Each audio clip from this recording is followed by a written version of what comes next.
Grabe na po itong mga lumalabas na balita ngayon. Nag-iintrigahan na sila. Ano ba yan? Chismis, intriga, siraan, o laglagan? Ano ba ang tamang lingwaheng gagamitin dito? Chismisan, siraan, o laglagan? Ako, kung totoo yung mga pinagsasasabi nila nanggaling sa kampo ng mga Duterte, ay mukhang laglagan.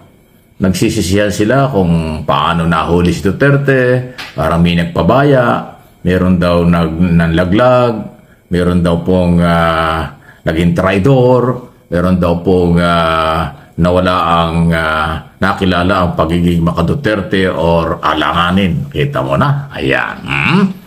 At saka meron pang isang issue ngayon. Pero expect na natin kahit naman sa ang pamilya nangyayari yan. Ngayon iniintriga yung pamilyang Duterte at saka Hanilet.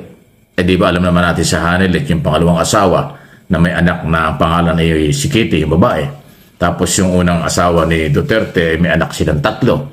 Si Vice President Sara, si Kong Pulong at si Mayor Baste. Ayan, iniintriga rin sila ngayon. Tanong nga nung iba, sino ba ang gagastos kay Duterte na ngayon ay nangangailangan ng perang pinansyal para sa pambayad sa mga international lawyer kasi hindi siya kumuha ng abogadong Pilipino kung abogadong Pilipino piso-piso ang bayaran niyan, ibig sabihin Philippine peso, Philippine money. Pero dahil dayuhang international lawyer, dollar ang usapan diyan. Sino ngayon ang maggagastos? Yung bang pamilya mismo ng unang pamilya ni Duterte o itong pangalawa? Okay?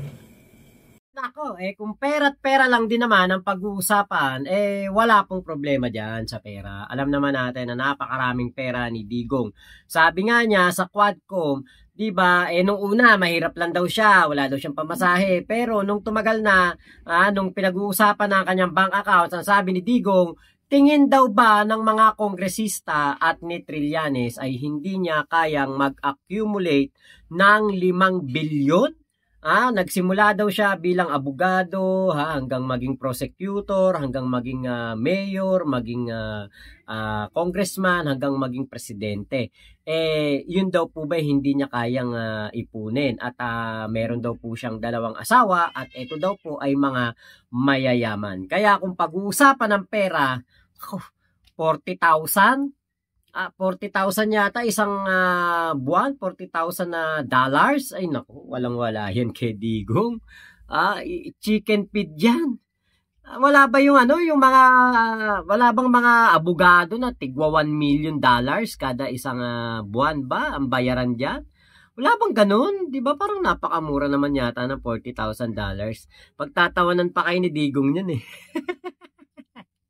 At alam niyo po ba na itong si Hanilet, parang hindi po makakadalaw doon po sa The Hague. At itong si Zimmerman, ang nanay ni Sara Duterte, ang siyang pupunta. Nako, ewan lang natin pero yun po ang ayon po sa balita yan at ayon mismo yan kay Sara Duterte. Right. So VP, yung mom nyo lang po ang pupunta, hindi yung mga kapatid? Hindi ko pa kasi masabi.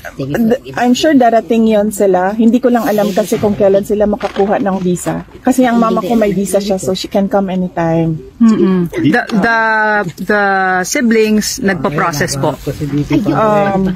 Yes. Sila si Kong Pulong nag-process siya. I think si Mayor Baste hindi pa siya nagpa-process kasi busy siya sa election kasi nawala yung running mate niya. So busy siya sa kampanya doon ngayon. At mapapansin po ninyo sa mga interview dito kay Sara Duterte, never niyang binanggit itong si Hanilet. Ang pangalan ni Hanilet o ang katauhan ni Hanilet, hindi niya binanggit. Kaya, totoo nga kaya na merong namumuo na hindi pagkakaunawaan alitan dito sa pamilya Duterte. Nagkakaroon kaya ng sisihan? Sinisisi kaya ni Hanilet itong si Sara Duterte? Dahil sabi nga ni Sian Gasa ay merong isang anak na naggarantya na hindi huhulihin ng Interpol o ng ICC at walang warrant of arrest. At ito daw ang isa sa mga nagpauwi dahil daw po para para daw po sa darating na eleksyon, para hindi daw po masira sa tao at para daw po sa darating na 2028 election. So, naku, ba't kaya hindi nababanggit si Hanilet?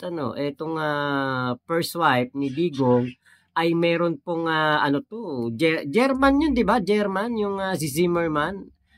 Merong merong visa daw po dyan, kaya anytime pwedeng pumunta. Naku, talong-talo yung second wife. Kung yung mapapansin, doon sa unang asawa at pangalawang kasama ni Duterte, wala pa nagpupunta doon sa Netherlands, sa ICC. Ang nagpunta lang doon ay si Sara, yung anak, Vice President. Yung mga gunita ay kasama sa manifesto si Hanilet. Doon sa aeroplano na dapat ay kasama ni Duterte nung ito ay ilipad noong alas 11 ng gabi, noong March 11. Pero naantala yung aeroplano sa paglipad kasi hindi lumipad yung piloto dahil iba yung manifesto. Kaya inalis ang pangalan ni Hanilet at ang inilagay ay si Attorney Salvador Medaldea.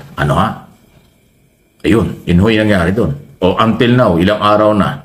Ngayon po ay 22 na. O di ba? 11 days na. Pero doon sa una at pangalawang asawa, hindi pa ho natin nakikitang nagpunta ron sa ICC para puntahan si Duterte. Ayan po yung mga nagiging katotohanan. Hindi lang intriga yan. Yan naman ang totoo.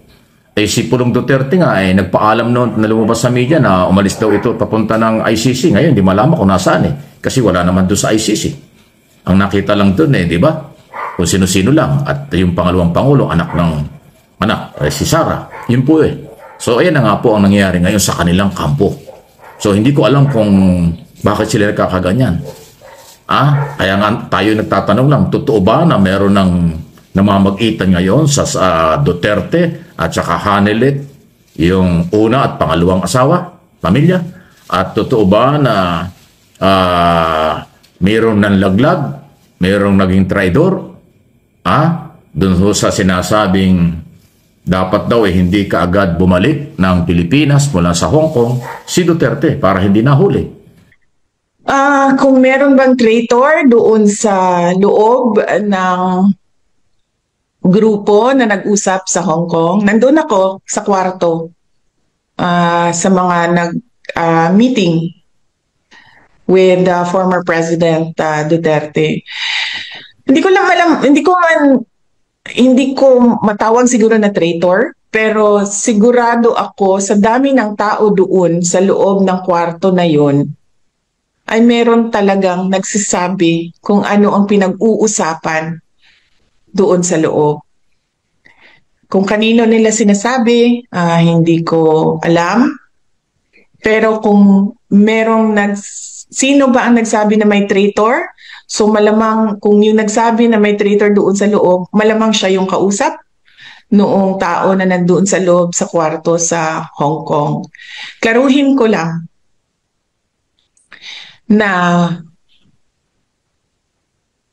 nag-divide ng trabaho doon sa loob ng meeting na yon. Ako ang nag-moderate sa meeting. Tinanong ko si President Duterte kung ano ang desisyon mo at ano ang gusto mong gawin. Ang sinabi niya, gusto ko umuwi sa Pilipinas.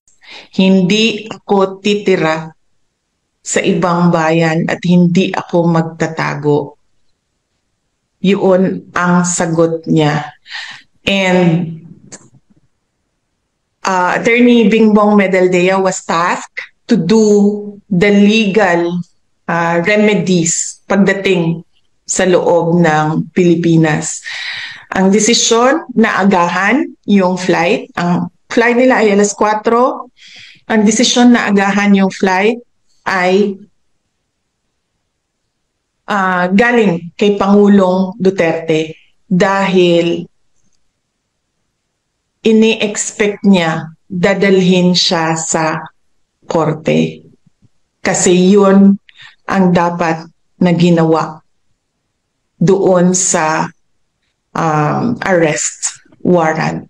Kung may traitor man, malamang dahil merong nagsabi merong traitor, traitor siya siguro sa information at binigay niya doon sa kabila, but I don't think meron siyang binigay na information na valuable din sa Philippine National Police dahil alam naman ng lahat at hindi tinago no na uuwi si Pangulong Duterte at kung anong oras siya uuwi sa Pilipinas. At ang desisyon na umuwi ay sa kanya. Sabi niya, hindi siya magtatago. Uuwi siya ng bayan niya. May nagsabi raw na nag-utos na umuwi na lang dahil alam nilang may warrant of arrest na.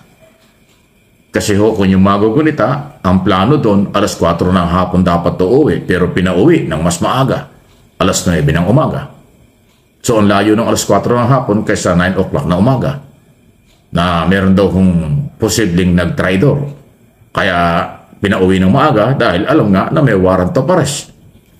Pero din nagsasabing alam naman ni Duterte na meron talagang warrant of arrest noong Friday pa lang bago siya nagpunta ng Hong Kong. Ayan ho ang mga lumalabas sa kanila mismo.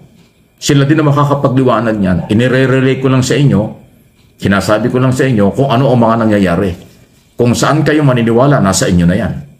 Kaya ngayon na aking sinasabi, ulitin ko, intriga, chismis, may nag-traidor o laglagan. Ano ba ang tamang lingwahe dyan? Ayan, inuulit ko yung tanong ko. Malaya po kayo dito ho sa mga isyong ito. Yun nga po, ang isa sa mga intriga dyan, bakit itong si Hanilet ay hindi po sumama o hindi sinamahan si Digong papunta ng The Hague, di ba? Kasi pwede naman po siyang i-honor doon as the common law partner o common wife nitong si Digong. Pwede namang sabihin ni Digong, ito ang aking partner ngayon, ito ang aking ka-live-in, ito ang pwede kong gawin na taga-alaga o taga-luto o pwedeng taga-dala ng pagkain, pupunta yan dito at aalagaan ako or dadalawin ako. Pwede naman yon. Pero bakit hindi po ito nangyari? Bakit hindi sumama si Hanilet? Takot kaya si Hanilet na etong si Sara Duterte ay darating doon sa The Hague at baka siya ay hindi po papormahin dito kay Digong. Di ba? Alam nyo, medyo talagang palaisipan po ang pagpapaiwan dito sa Pilipinas ni Hanilet. Kasi sa totoo lang, siya naman talaga ang kinikilala na asawa nitong si Digong ngayon. Di ba? Ngayon, siya naman talaga. So, maayos naman ang pakikitungo. Nakita natin, di ba, panahon ng mga kampanyahan, panahon ng mga inauguration ni Sara Duterte. Nakita natin na okay naman si Digong at etong si Elizabeth Zimmerman. Pero si Hanilet ay wala doon sa sinasabing inauguration na yun. Di natin nakita si Hanilet doon, no? Nasa na kaya, ano kaya ang sitwasyon ngayon, di ba? Bakit ganoon na parang merong hindi pagkakaunawaan sa pamilya Duterte? At ito naman daw po nga sila Pulong, di ba, nagpaalam nga ito at inaprubahan kaagad ng ating House Speaker, pero hindi pa rin po ito nakikita doon sa The Hague at naunahan pa ni Robin Padilla. Di ba, kung maalala ninyo, si Bato, si Bongo, di ba, hindi sila sumusunod dun sa The Hague? Ano kaya kinakatakot nila? Hindi kaya dahil si Sara Duterte at etong si Bongo ay napabalita din na merong hindi pagkakaunawaan? At kung maalala po ninyo, meron din po tayong nalaman, meron din tayong nahanash na etong anak ni Bongo at anak naman ni Pulong ay mga hindi rin daw po magkakasundo. Nako, ang gulo talaga nitong pamilya na to, no? Malayong malayo sa mga nagdaang pamilya sa Malacanang at malayong malayo lalo ngayon sa pamilya Marcos na nasa Malacanang ngayon na nakikitaan natin ng kadisentehan, nakikitaan natin ng mga respetado at mga marespetong mga nilalang itong mga Marcos. Hindi katulad nitong mga Duterte na bukod sa palamura, simula sa bunsong anak hanggang sa panganay, hanggang sa mga anak na politiko, hanggang sa tatay, naku po. Ibang klase talaga ng mga Duterte. Kaya hindi na tayo magtaka, ang gulo ng buhay nila ngayon eh. Dahil din po, magugulo din sila. Na mag-comment. Pangalawa, ito. Tama nga ba yung desisyon ni Senate President Chis Escudero na sa next Congress na lang magsimula ang impeachment trial? Dahil sa kasalukuyan na line-up ng mga senador ay mukhang merong pro-Sara, meron talagang baka tumingin sa kautang na loob, kapartido at hindi sa ebidensya. Abay, kung ganyan po ang mangyayari, abay, tama lang siguro na talagang sa next Congress na talakayin ito. Total, wala daw oras na kareses ang Congress. Baka yan ang nararamdaman ni Escudero, na yung kanyang mga kasamahan, ang iba doon ay hindi lang 8 o 9 na mga senador ang pro-Sara, na kapag ka ganon ay lumalabas na acquittal yan. Kasi 23 lang sila kung ang kailangan ay 16 vote para maging guilty si Sara, kung makakakuha ng 8, di magiging ano na lang yan, 15 na lang, talo. Ayan. So, dahil dyan, ito yung pagkakataon ngayon. Hindi lang ng Marcos supporters, Marcos loyalists, silent majority, silent voters, kung hindi yung mga mamamayang Pilipino. Dito sa darating na eleksyon sa Mayo, maglagay ng mga senador na magiging neutral o maaaring pumabor sa kapakanan nung pagsisikap ng prosecutor na ito ay matanggal, ma-impeach, kasi in-impeach na nga sa Congress dahil si betrayal of public trust against Sara Duterte.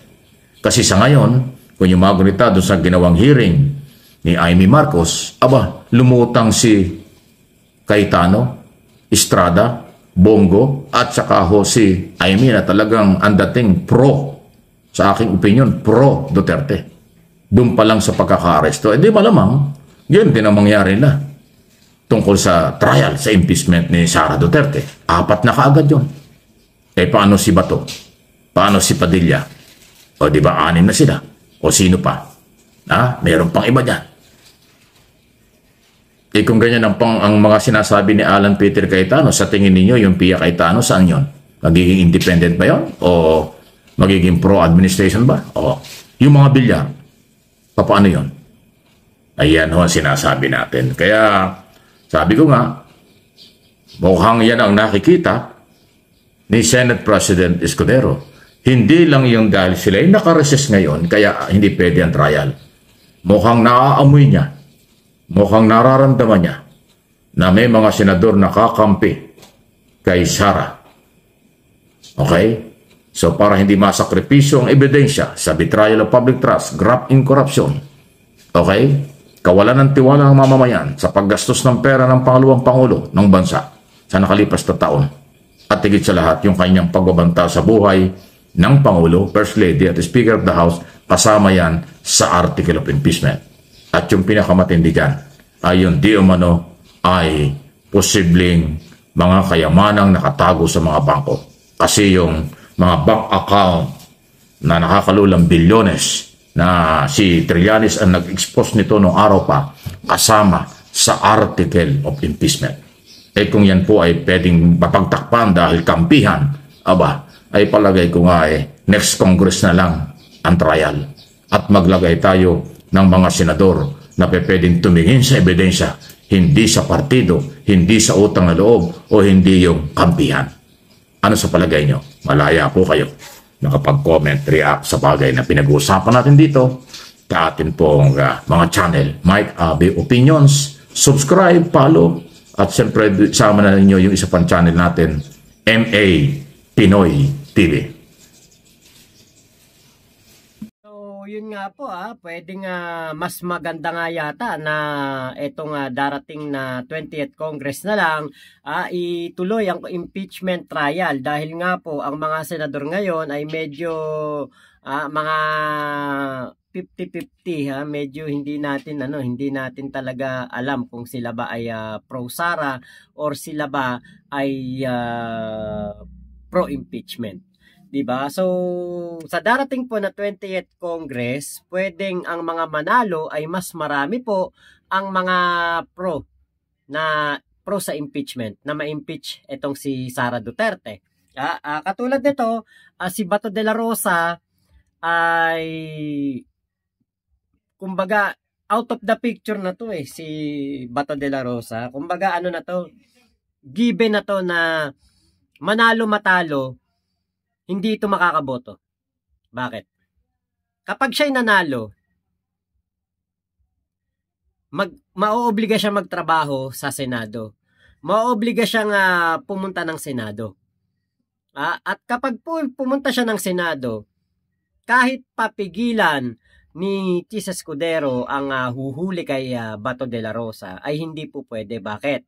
Lagpas sa 6 na taon ang kaparusahan sa kanyang kinakaharap na kaso. 30 years po ang penalty diyan sa crime of humanity. Crime for the humanity ba yan? Basta kung ano man yung kaso ni Digong, yun din yung kaso ni Bato. 30 years daw po ang penalty diyan. At kapag daw po ganyan kalaki ang kaso, ay wala po talaga makakapigil kahit po may session pa. Kasi hindi po siya under ng yung tinatawag na batas. Ang under lang doon sa batas ay yung 6 years lamang ang penalty. Kay Bato de la Rosa, nako, sobra-sobra po sa 6 years. Kaya po, out of the picture na si Bato. Kung hindi naman siya magtatrabaho, di ba, kunwari, magtatago siya, senador siya, magtatago siya. And kumarit patawag siya sa Senado, hindi siya pumunta. Pwede po siyang matanggal bilang senador, di ba? Siguro meron na mga senador diyan na kumbaga may isip nila na teka, lugi naman kami, bakit si Bato hindi nagtatrabaho? Tanggalin na natin 'to, palitan na lang ng makakapagtrabaho. Di ba? Kaya kumbaga ang pwede na lamang na maupo na senador na pro Sara ay etong si Bongo. Kasi yan lang naman yung nakikita natin na kumbaga taas baba sa sa mga survey, etong si Bato at etong si Bongo. Baka etong si Bongo makalusot, so mag-isa lang siya. 'Di ba? At ewan natin kung etong si Aimee manalo, pero tingin ko hindi mananalo si Aimee kasi kitang-kita na po ng mga Pilipino na balimbing siya. DDS ayaw sa kanya, mga loyalista ayaw na rin sa kanya. So, sino susuporta kay Aimee Marcos? 'Di ba? Kaya nga nitong mga nakaraang araw, merong rally ang Alyansa para sa Bagong Pilipinas ay hindi na daw po nabanggit ni PBBM ang pangalan ni Aimee Marcos. Okay lang 'yon, 'di ba? Sabi nga ni Aimee Marcos sa kanyang isang pagsasalita o interview, yung kapihan niya tayon, sabi niya tikisan daw. Aimee, ikaw ang naninike sa iyong kapatid. Kinakalaban mo yung kapatid mo, kino-question mo ang kanyang mga desisyon. Mga tama naman ang kanyang ginagawa pero puro kabatiko, so ikaw ang gumagawa ng sigalot sa iyong kapatid, 'di ba? So yan po lamang ang ating gustong i-share sa inyo. At dito sa pamilya ni Sara, sana 'di ba, katulad ni Sara Duterte, matanggap na rin ng kanilang mga taga-suporta ang katotohanan na si Digong ay hindi na maibabalik kahit ano pa gawin ni Sara, kahit ano pa gawin ni Pulong, ni Baste, ni Kitty, at nitong si Salsal Panelo, Harry Roque, wala na. Kahit magngangawa pa si Philip Salvador, hindi na po talaga maibabalik pa si Digong dito sa ating bansa. So mag-move on na dapat. Move on na, 'di ba? Yun ang pinakamainam at abangan na lang ang pagbabalik ni Digong. Malay niyo naman, 'di ba? After 10 years ay ma-acquit siya. O siya ay nasa pagpalagay mo na lang na 89 years old lamang that time. Magiging malakas at magiging mabuti ang kalagayan ni Digong doon sa Netherlands dahil maganda po ang healthcare facility doon ng ICC. High-tech. Hindi po pababayaan si Digong doon. Kaya mapagbabayad siya sa kanyang kasalanan na buhay. So, tignan natin kung ano nga talaga ang mga mangyayari. So, yun lamang po. Maraming salamat sa pagsama nyo dito sa aking vlog na ito. Ingat po kayo. Nasaan mang panig kayo ng mundo, Momo, chup chup, love you. God bless us all, Pilipinas. God first. At kung hanggang ngayon, andyan ka pa, i-like mo na tong video ko. Kung hindi ka pa nakakapag-like, i-share mo na din, di ba? At suportahan mo si Sir Mike Abe Opinions at MA Pinoy TV dito sa YouTube. Maraming salamat po. Bye-bye. Happy weekend.